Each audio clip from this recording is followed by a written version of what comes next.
하는 겁니다. 근데 만약에 팔면 팔수록 손해가 된다. 그럼 여러분 어떻게 하시겠습니까? 페닐케톤요증이라고 하는 병이 있는데요. 이거는 단백질 속에 있는 페닐알라닌이라고 하는 성분이 그 성분을 분해하는 효소가 없어서 생기는 병입니다. 그러니까 이 효소가 단백질 안에 들어있기 때문에 여러분 단백질 섭취를 할 때마다 이 성분이 몸에 쌓이는 거예요. 단백질이 없는 음식이 뭐가 있을까요? 채소 정도는 단백질이 좀 부족하겠네요. 하지만 모유, 밥, 고기, 생선 모든 게 사실은 다 단백질입니다. 그렇다면 어린아이는 모유를 먹을 수 없다는 이야기입니다. 어린이는 밥을 먹을 수 없다는 이야기고 어른 고기와 생선을 먹을 수 없다는 이야기예요. 이 성분이 몸에 축적이 되면요, 토하고 눈동자가 푸른 색깔로 변해버리고 머리카락은 빨간색으로 변하고 피부는 하얗게 변합니다. 그리고 신경계통이 손상이 되어서 어린아이들 같은 경우에는 잘 걷지도 못하고 앉아있지도 못하고 뒤집지도 못합니다. 치료는 아주 간단해요. 그걸 안 먹으면 됩니다.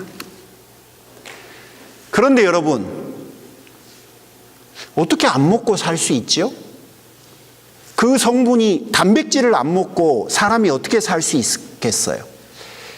그래서 이런 분들을 위해서 햇반에서 저단백밥이라고 하는 제품을 만들었습니다. 페닐알라닌 성분을 보통의 10분의 1로 줄였어요. 그분들에게 딱 맞는 제품이죠.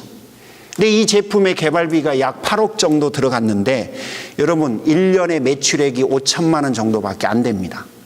왜냐하면 그 제품을 사줄 만한 사람이 적기 때문에 그래요. 팔면 팔수록 미치는 장사죠.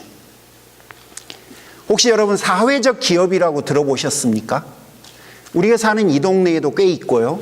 또 한인 부부도 그 사회적 기업을 창업하기도 했는데요. 제가 알고 있는 사회적 기업 몇 개 여러분에게 말씀드릴게요. 로마 부츠라고요. 이게 비 올 때 신는 장화를 주로 만들었던 회사입니다. 근데 이 회사는요, 고객이 장화를 하나 사면 그 장화가 필요한 다른 제3국에다가 장화를 한 켤레씩 기부합니다. 동기는 그 아이들이 질병으로부터 신발도 신지 못하고 살아가는 것을 보면서 그 아이들이 가지고 있는 그 가난과 질병의 문제를 해결하는 데 돕고 싶었기 때문입니다. 더불어서요, 신발이라고 하는 것이 학교를 갈 수 있는 유니폼 중에 하나예요. 그러니까 그 신발을 신지 못하면 학교를 못 가는 거예요. 학교를 못 가면 여전히 그 가난이 또 대물림 되는 겁니다. 그러니까 이 로마 부츠나 또 우리가 잘 아는 탐스 슈즈라고 하는 곳이 똑같은 정책을 펼치는데요. 가난을 해결해 주는과 동시에 그 가난으로부터 이 아이들이 그 가난을 되물림하지 않도록 돕고 싶어서 고객들이 하나를 사면 하나를 기증하게 된 겁니다. 여러분이 잘 아시는 그 카인드 바라고 하는 거 있죠. 그 과일하고 그 견과류로 돼 있는 그 카인드 바는 어떤 기업이냐면요. 제가 여러분에게 친절을 베풀잖아요. 그럼 여러분이 저의 이메일만 그 회사 홈페이지에다가 이렇게 해주면 거기서는 저에게 카인드 바 오고 있잖아요. 요걸 보내줍니다. 이유는요, 자기들이 하나의 기업이기는 하지만 고객들의 건강뿐만 아니라 사회에 친절한 정신을 좀 스프레드 시키고 싶은 거예요. 그래서 매달마다 미션을 주기도 해요. 홈리스 아이들을 호스트해서 그 아이들의 생일 파티를 열어주십시오 라고 그러면 그것에 관심 있는 사람이 홈리스 아이 중에 생일을 맞는 아이가 있으면 그 아이를 데려다가 그 아이를 위해서 생일 파티를 열어줍니다. 그리고 나는 그 회사가 준 영감을 받아서 친절을 베풀려고 노력을 하죠. 그러니까 이 기업은 이익뿐만 아니라 본인들이 이익을 추구할 뿐만 아니라 본인들이 받은 이익을 가지고 사회를 새롭게 하는데, 사회 문제를 해결하는데 일조하고 싶은 마음을 가지고 있는 거예요. 자, 여러분 한번 생각해 보십시오. 원래 기업이라고 하는 것은 이윤을 추구하는 게 가장 중요한 목적입니다. 이윤이 많이 나면 기쁘고요, 이윤이 없으면 슬픈 게 기업이에요. 그런데 자신들의 이익을 포기하고 또 이윤 대신에 그 이윤을 가지고 사회적 문제를 해결하기 위해서 다시 그 이윤을 재투자하는 것, 여러분 그것을 기쁨으로 삼는 것은 사실은 기업으로서 쉬운 일은 아닙니다. 자, 오늘 여러분과 나누고 싶은 것은 바로 이 이야기입니다. 여러분, 기업들도 이윤 추구라고 하는 가장 소중한 기쁨마저도 다른 것으로, 다른 곳에서 찾으려고 하는데, 그렇다면 회심의 여정 중에 있는 성도들은 무엇을 통해서 어떻게 그 기쁨을 얻을 수 있으며, 또 우리를 슬프게 하고 있는 그 상황 속에서 과연 우리는 무엇 때문에 기쁨을 추구할 수 있을까요? 여러분은 오늘 하루 성도로서 살아가시면서 무엇이 여러분을 신나고 즐겁게 해주십니까? 여러분은 어떤 이슈 때문에 오늘 하루가 행복하세요? 그리고 여러분이 하나님의 자녀됨이 언제 만족되어지시고 언제 보람을 느끼십니까?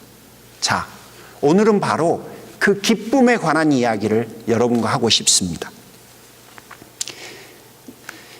먼저 여러분과 해결해야 될 게 한 가지가 있습니다. 그게 뭐냐면요, 우리의 신앙이 이성과 지성만으로는 안 된다는 사실을 우리가 다시 확인을 해야 되겠어요. 이건 뭐 뻔한 이야기인데, 그럼에도 불구하고요, 여러분 너무나 뻔한 이야기지만 이성과 지성을 중시 여기시는 분은 감성에 대해서, 기쁨이나 아니면 감정에 대해서 홀대합니다.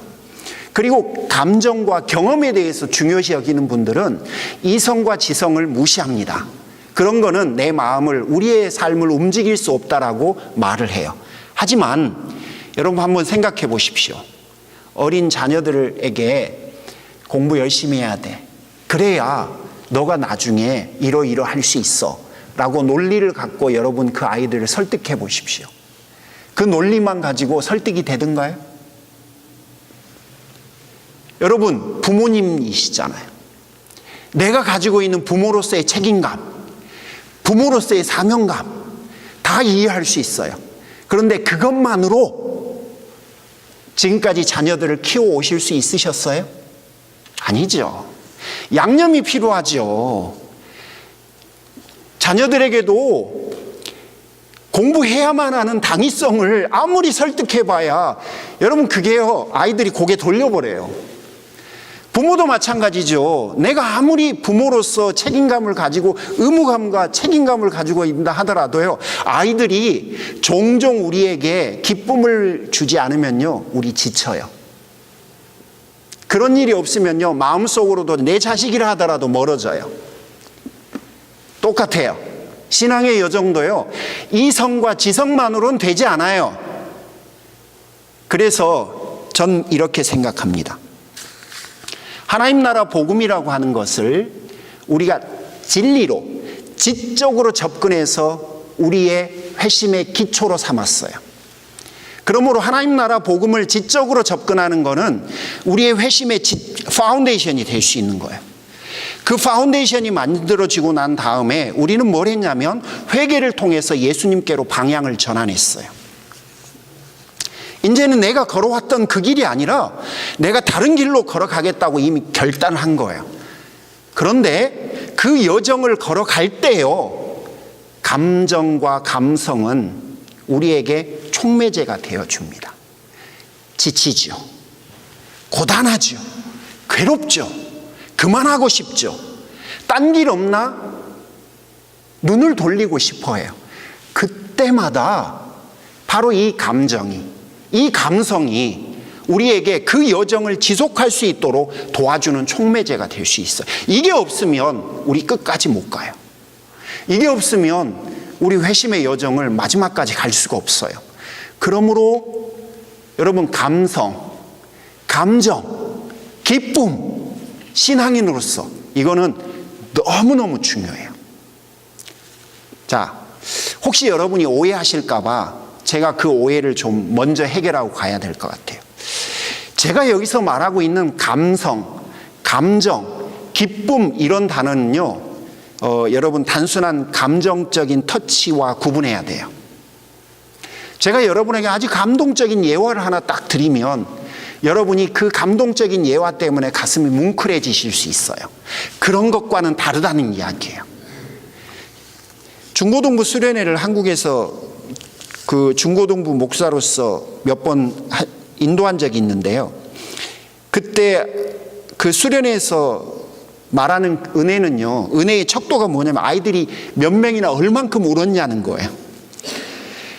그러니까 많이 울었으면 은혜가 많은 거예요. 근데 많이 안 울었잖아요. 그러면 이 선생님들이 나중에 평가해서 뭐라고 그러냐, 이번에는 은혜가 좀 부족했다라고 이야기해요. 그래서 설교자들이 최후의 수단으로 쓰는 질문이 하나 있어요. 혹시 그게 뭔지 아세요? 그게 뭐냐면요, 야 이놈들아, 너희들을 위해서 고생하시는 부모님들을 생각해라. 그러면요, 여기저기서 훌쩍훌쩍거리기 시작해요. 그게 찬스예요. 그 찬스를 잡아갖고 기도회를 시작을 하면요, 여러분 아이들이 안 울래요? 안 울 수가 없어요. 버티는 아이들 또 한 명 한 명 울기 시작해요. 여러분, 이거 말하는 게 아니에요. 이거 말하는 게 아니에요. 그러니까 여기서 말하는 회심의 여정 중에 하나님께서 우리에게 주시는 감정, 감성, 기쁨은요, 이런 정서적인 터치를 말하는 게 아닙니다. 그거를 능가해요. 예를 들면 좀 다른 건데요, 제가 여러분에게 설명을 위해서 빌립보서 1장 18절 본문을 좀 가져왔습니다. 빌립보서 1장 18절에서 바울이 이렇게 고백을 해요. 내가 이전의 일들 때문에 기뻤고 그리고 이후에 있을 일 때문에 내가 기쁩니다 라고 이야기를 해요.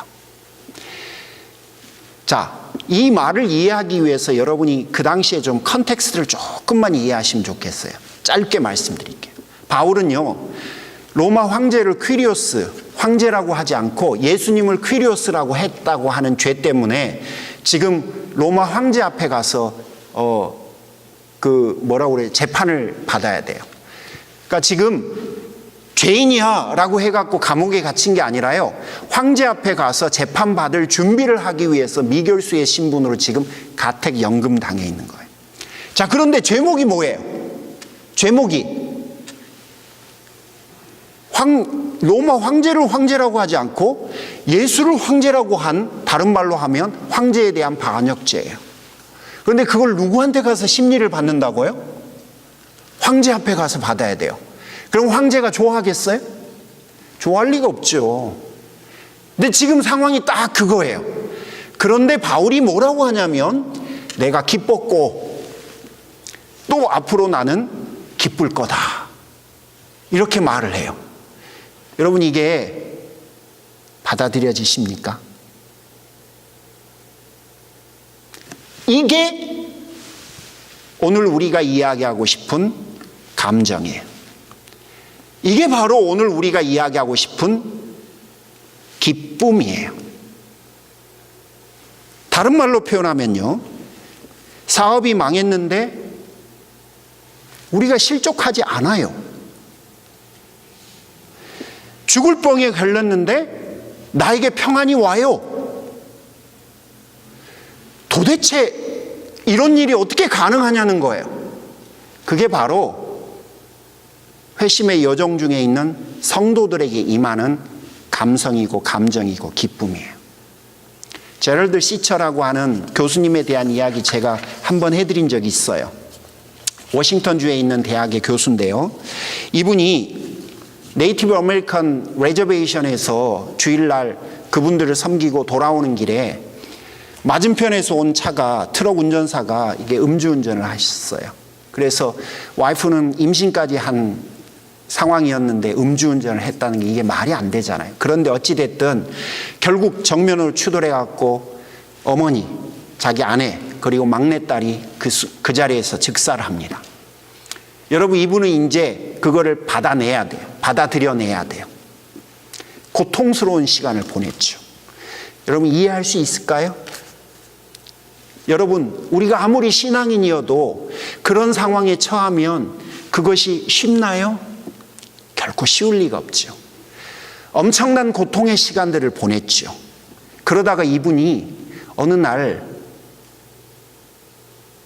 예기치 않은 기쁨이 자신에게 찾아왔어요.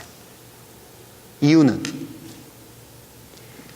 본인이 지금 느끼고 있는 비통을 주께서 기쁨으로 바꾸기 위해서, 주께서 자신의 비통을 기쁨으로 바꿔주기 위해서 십자가에서 달리셨다는 사실을 이분이 너무너무 잘 알고 있었던 것을 그날 이분이 다시금 새롭게 받아들이게 된 거예요. 여러분, 이거를 가볍게 여기시면 안 될 것 같아요. 저는 그분이 느끼셨던 고통과 비슷한 것을 한 번도 경험해 본 적이 없어서 그 고통의 깊이가 얼마나 깊은지는 잘 모르겠어요. 하나님을 위해서 인생을 살아가고 있는데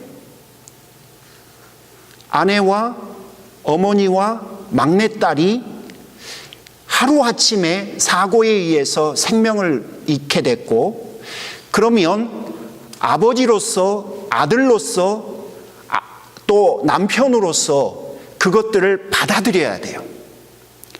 그리고 그것을 수용해낼 뿐만 아니라 그 가운데서 기쁨이 임한다?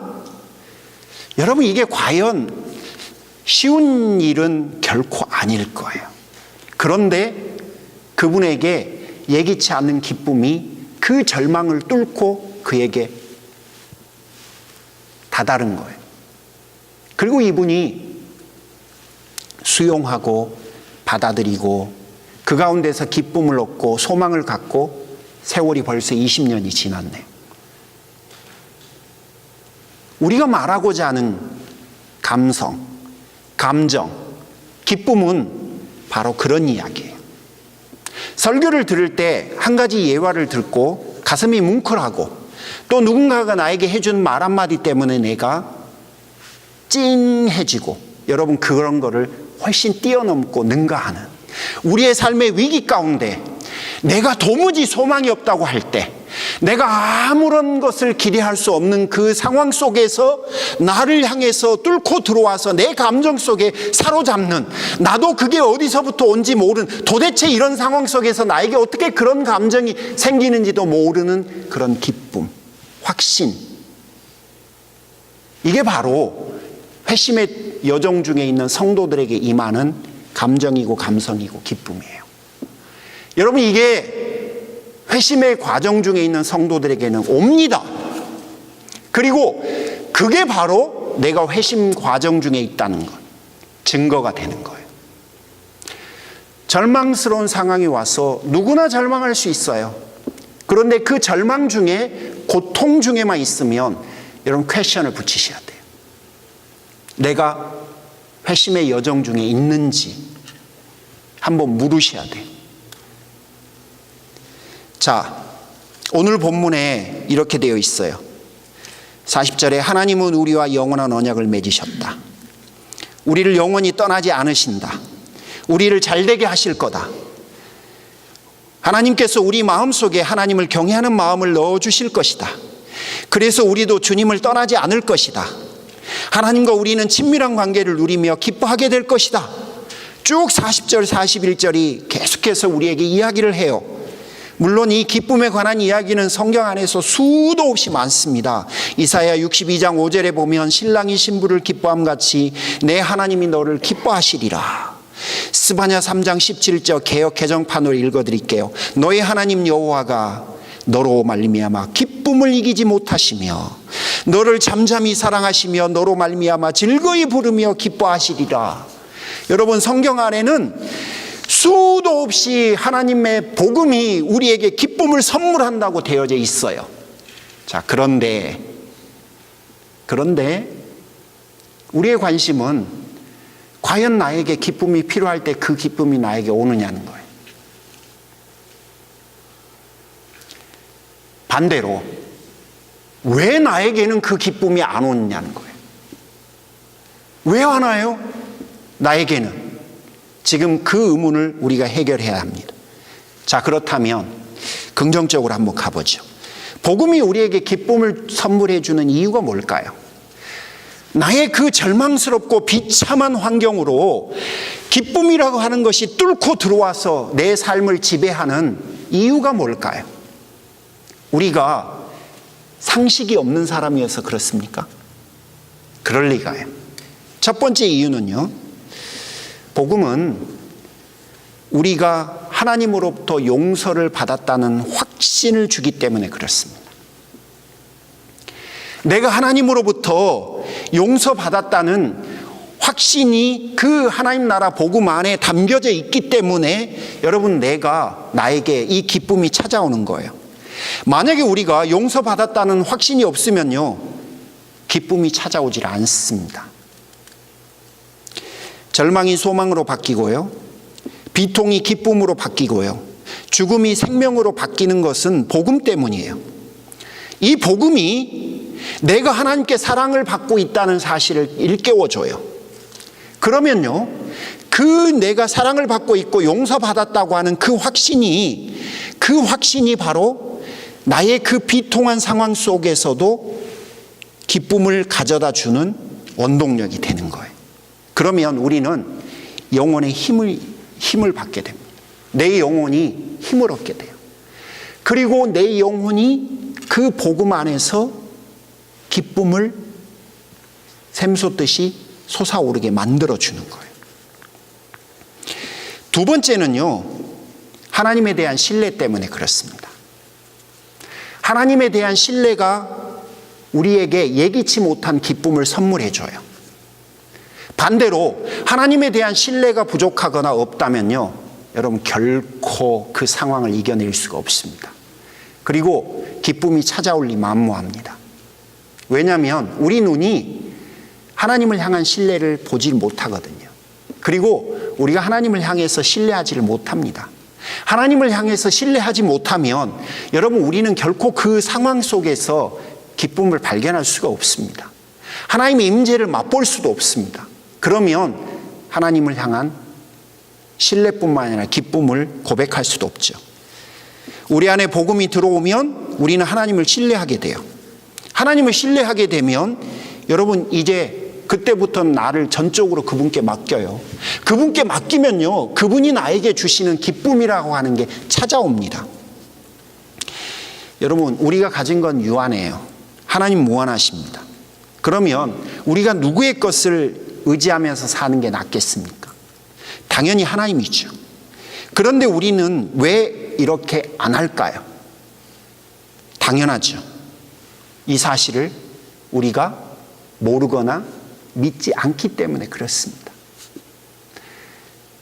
나는 유한하고 하나님은 무한하다고 그러면 당연히 무한하신 하나님을 신뢰하는 게 낫다. 이걸 알고 믿는다면 당연히 무한하신 하나님을 신뢰하고 의지하겠죠. 그런데 그걸 모르거나 그걸 믿지 않으면 하나님을 신뢰하지 않습니다. 그때부터 뭘 하냐면요, 내 것을 의지하게 됩니다. 여러분이 얼마나 가지시면 여러분 마음이 편안해지시겠습니까? 무엇을 소유하시면 여러분이 든든해지시겠습니까? 아마 평생 여러분이 긁어 모으셔도 편안해지지 않으실 겁니다. 여러분이 얼마나 많은 것을 가지셔도 여러분 안 되실 겁니다. 왠 줄 아십니까? 우리가 가지고 있는 건 본질상 유한한 거고요, 하나님은 본질상 무한하신 분이기 때문에 그렇습니다. 여러분의 결핍을 여러분이 스스로 채울 수는 없습니다. 우리의 결핍을 채울 수 있는 가장 단순하고 간단하고 확실한 방법은 무한하신 하나님을 소유하는 길밖에 없습니다. 그런데 우리가 그 무한하신 하나님에 대한 확신이 없다면 여러분, 과연 우리에게 평안이 찾아올 수 있을까요? 확신이 없는데, 그분에 대해서 신뢰하지 않는데, 나를 그분에게 맡기지를 않는데 여러분, 우리에게 기쁨이 찾아올 수 있을까요? 어렵습니다. 사무엘하 24장 9절에 의하면 그 당시 다윗이 통치하던 당시에 다윗의 군인이 80만 명이었습니다. 그리고 여러분, 그 당시 전 세계를 주름잡았던 아수르가 가지고 있었던 주력 부대가 18만 5천 명이었습니다. 여러분 한번 비교를 해 보십시오. 다윗의 군대가 80만 명이었고요, 아수르의 군대가 18만 5천 명이었습니다. 그러면 다윗도 아수르보다 몇 배의 군사력을 가지고 있기 때문에 제국을 꿈꿀 만했습니다. 그럼에도 불구하고 다윗은 제국을 꿈꾸지 않았습니다. 그가 했던 건 뭐냐면 온전히 여호와 하나님을 향한 순종과 신뢰의 길만 걸었습니다. 그는 자신이 주인이 되는 나라를 꿈꾸지 않았습니다. 그리고 온전히 하나님만을 의지하고 의뢰하고 그분 앞에 순종하며 인생을 살아갔을 뿐입니다. 그래서 그가 가지고 있었던 수많은 어리석음과 잘못에도 불구하고 하나님은 그를 기뻐하셨습니다. 그리고 다윗 또한 하나님 안에서 기쁨을 누리면서 인생을 살아갔습니다. 여러분, 주 안에서 사는 것은 이래서 중요합니다. 여러분의 그 절망스러운 상황을 기쁨이 뚫고 들어오게 하려면요, 여러분이 하나님을 향한 온전한 확신과 신뢰를 고백하셔야 합니다. 하나님 안에서 여러분이 사셔야만 여러분 그 기쁨이, 그 감정과 그 감성이 여러분에게 찾아올 수 있습니다. 내가 하나님을 향해서 신뢰하지 않으면 안 됩니다. 진짜 재밌는 일이 하나 있는데요, 우리가 하나님을 신뢰하지 않으면 하나님을 신뢰하지 않는 걸로 끝이 나는 게 아니라 필연적으로 그 하나님이 계셔야 될 자리에 뭔가 다른 것이 찾아오게 됩니다. 다른 말로 하면 뭐냐면요, 하나님으로 인해서 우리가 기쁨을 누리지 못하면요, 다른 것을 통해서 우리가 기쁨을 누리려고 합니다. 아담과 하와는 나뭇잎으로 옷을 지어서 입었고요, 가인은 누군가가 자신을 죽일지도 모른다는 공포 속에서 살았고요, 라멕은 자신의 칼을 의지하면서 살 수밖에 없었습니다. 왜냐하면 하나님이 계셔야 될 그곳에 하나님이 없었기 때문에 그렇습니다. 우리도 마찬가지입니다. 하나님을 우리가 신뢰하지 않는다면요, 하나님으로 인해서 우리가 기쁨을 누리지 못한다면요, 그 자리를 다른 것에 내줘야 여러분이 살아가실 수 있습니다. 기쁨, 만족을 누리지 못하면서 살아갈 수 있는 사람은 세상에 없어요. 흔히 우리가 그 자리를 내어주는 게 돈이죠. 돈을 버는 기쁨으로 우리는 많이 살아가요. 성공하고 이름이 알려지는 기쁨도 좋아합니다. 하나님 안에서 우리가 만족을 누리지 못하면 그 자리를 꼭 다른 것을 통해서 우리는 꼭 기쁨을 누려야만 합니다. 안 그러면 살 수가 없습니다. 그 자리를 결코 우리는 비워두지 않아요. 그러므로 여러분, 하나님 안에 머무셔야 합니다. 하나님 안에서 머물지 않으면 우리가 기쁨을 누릴 수가 없습니다. 여러분 자신이 무엇을 기뻐하고 있는지 한번 점검해 보십시오. 그러면 여러분 확연해집니다. 내가 무엇 때문에 즐거워하고 있고 내가 무엇 때문에 행복해하고 있는지를 여러분 한번 점검해 보시면 이 예기치 못한 기쁨을 우리가 누리고 있는지 아니면 그렇지 않는지를 확인하실 수가 있습니다. 사랑하는 성도 여러분, 요즘 제 설교가 조금 레디컬해졌죠. 저도 잘 알고 있습니다.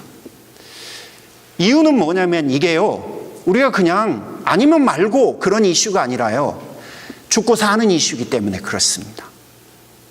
사실은 우리 프린세스 희재 자매가 주보 디자인을 한 달 전에 2가지를 해줬습니다. 목사님 어느 게 좋으세요? 그랬는데 제가 2개 다 하자고 했습니다.